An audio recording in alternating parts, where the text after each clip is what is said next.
Hey everyone, welcome back for another deep dive. Today we're going to be unpacking, well, a really significant event, 9/11. And as always, we're going beyond just, the basic facts. We're really going to try to get into like the historical context. Yeah. What led up to this? What were some of those factors that maybe we don't always think about? Right, exactly. It's not just about what happened on that day, but the years, the decades leading up to it, the kind of like those underlying currents that came together. And that's why we're using this idea of the butterfly effect, right? This idea that even small, seemingly insignificant events can have these huge ripple effects. Yeah, it's kind of mind-blowing when you think about it, like how interconnected everything is. How something that happened, way back when can still be having an impact today. Absolutely. And as we always do, we've been diving deep into our source material. And one of the things that really stood out is this quote, the attacks on 9/11 did not occur in a vacuum. And that's kind of the jumping off point for this whole deep dive. Yeah, I mean, that really sort of sums it up, doesn't it? That there was no single cause. It was a confluence of so many different factors. Exactly. So to really understand 9/11, we have to understand those factors. We have to understand the rise of Osama bin Laden and Al-Qaeda. And I think, it's easy to just think of him as like, this evil mastermind, but his story it's much more complicated than that, isn't it? Oh, absolutely. I mean, Yeah. this isn't, a black and white situation. It's important to understand like his background, his motivations. Right, because this isn't someone who was, born into poverty or oppression or anything like that. I mean, he came from a very wealthy Saudi family. He did. And that's what makes it all the more, kind of jarring, that someone who had so much privilege could be driven to such extremes. Right. And it really makes you wonder, like, what was that turning point? What happened that led him down this path? Well, a lot of our sources point to the Soviet-Afghan War in the 1980s as a really pivotal moment. This is where bin Laden kind of cut his teeth, so to speak, as a jihadist fighter. And this is also where we see that butterfly effect in action, right? Because Yeah. the U.S. during the Cold War was supporting the Mujahideen, the Afghan fighters who were battling the Soviets. Right. And of course, the U.S. had its reasons Right. trying to counter Soviet influence.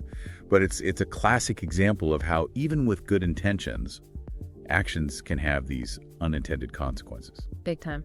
And to be clear, we're talking about the Cold War, which was this global power struggle between the U.S. and the Soviet Union after World War II. Right. And in that context, supporting the Mujahideen, it seemed like, a logical move. But what we see is that some of those fighters that the U.S. supported, they went on to form Al-Qaeda.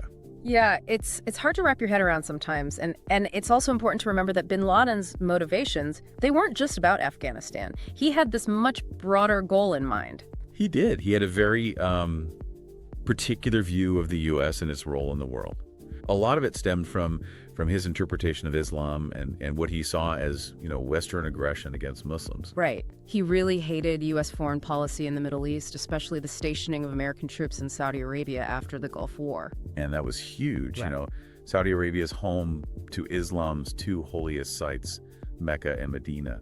So to have U.S. troops there, it was seen as a real provocation by many Muslims. And that wasn't bin Laden's only grievance. He also strongly opposed U.S. support for Israel and the economic sanctions that were imposed on Iraq after the Gulf War. Exactly. All of these things played into his worldview, his sense that the West, and the U.S. in particular, was at war with Islam. So we're back and ready to dive deeper into the events that shaped the lead up to 9/11.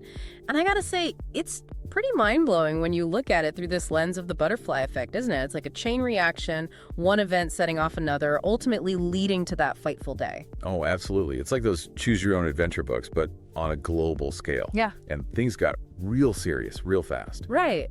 And our sources highlight one event in particular that had a significant ripple effect: the Soviet invasion of Afghanistan in 1979. Remember, this is where a young Osama bin Laden got his start, right? Exactly. He joins the Mujahideen to fight the Soviets, and unknowingly, the U.S. ends up indirectly supporting his early rise. It's almost too wild to believe, right? It's like something out of a movie, except with real-world consequences. Exactly. The U.S., trying to counter Soviet influence during the Cold War, provided arms and funding to these Afghan fighters.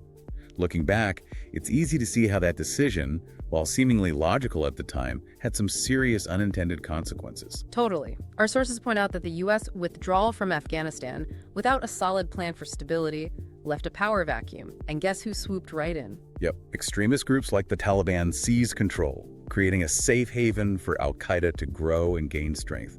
Talk about a recipe for disaster, and a perfect illustration of how even well-intentioned interventions can have some really negative consequences. Absolutely. And unfortunately, the story doesn't end there. The Gulf War in 1990 just added more fuel to the fire, further straining U.S.-Middle East relations and fueling that anti-American sentiment that was already brewing. Oh yeah, the Gulf War was a turning point for a lot of people in the region. It's like trying to put out a fire with gasoline, right? Pretty much. And the decision to station U.S. troops in Saudi Arabia, man, that really poured gasoline on the fire. Yeah, that was a huge deal. Saudi Arabia, home to Islam's holiest sites, Mecca and Medina. Many Muslims saw it as a desecration, a Western invasion of their sacred land. Bin Laden, in particular, used that to rally support. He did. And you also have to factor in the ongoing issue of U.S. support for Israel. While that's been a long-standing policy, it's often perceived in the Middle East as favoring Israel at the expense of the Palestinians. Right. And those perceptions, regardless of whether they were accurate or not, played a significant role in shaping the political climate at the time. Definitely. And let's not forget about the economic sanctions imposed on Iraq in the 90s. While the intention might have been to pressure Saddam Hussein, the reality was that ordinary Iraqi citizens suffered the most. Our sources describe widespread suffering, shortages of food and medicine, a collapsing infrastructure. It's heartbreaking. It really is. And it all just added fuel to that fire of anti-American sentiment. You could see how these events, all these interconnected factors, created a breeding ground for anger and resentment. Groups like al-Qaeda were ready to exploit those feelings. And exploit them they did. It's a stark reminder that foreign policy is rarely black and white, isn't it? Actions have consequences, both intended and unintended. And in this case, a perfect storm was brewing, a storm that would ultimately culminate in the horrors of 9/11. It's hard to believe we're already at the third part of our deep dive into the events leading up to 9/11. We've covered a lot of ground, haven't we, tracing those historical threads. But here we are, facing the aftermath of that day, a world forever changed. It really is hard to overstate the impact of 9/11. I mean, we all remember where we were, what we were doing when we heard the news. It was one of those moments seared into our collective memory. Absolutely, and it triggered such a huge chain reaction both here in the US and globally. Our sources really dive into that immediate response, a nation in mourning, united in grief and outrage. Right, and President Bush's declaration of a war on terror, it was a defining moment, shaping the U.S.'s foreign policy for years to come. Definitely. And then, of course, came the launch of Operation Enduring Freedom in Afghanistan. With the goal of dismantling al-Qaeda and removing the Taliban from power, it marked the beginning of the longest war in American history. A war that we're still grappling with the consequences of today. And then, of course, there was the invasion of Iraq in 2003. Which the Bush administration justified as part of that broader war on terror. The argument was that Saddam Hussein posed a threat, that he might supply weapons of mass destruction to terrorists. It was a controversial move, to say the least, and one that continues to be debated by historians and political analysts. Our sources highlight the destabilizing effect of that invasion, how it created a power vacuum that ultimately contributed to the rise of ISIS. Which is a really important point. It's a reminder that even when you have, the best intentions, the law of unintended consequences is a real thing. Military interventions, they can have these ripple effects that we just can't predict. It's that butterfly effect again, playing out on a global scale. And it wasn't just the international stage that was reshaped. 9/11 led to a massive overhaul of security measures here at home. Oh, absolutely. Remember when you could actually walk your loved ones to the gate at the airport? Right. Feels like a lifetime ago.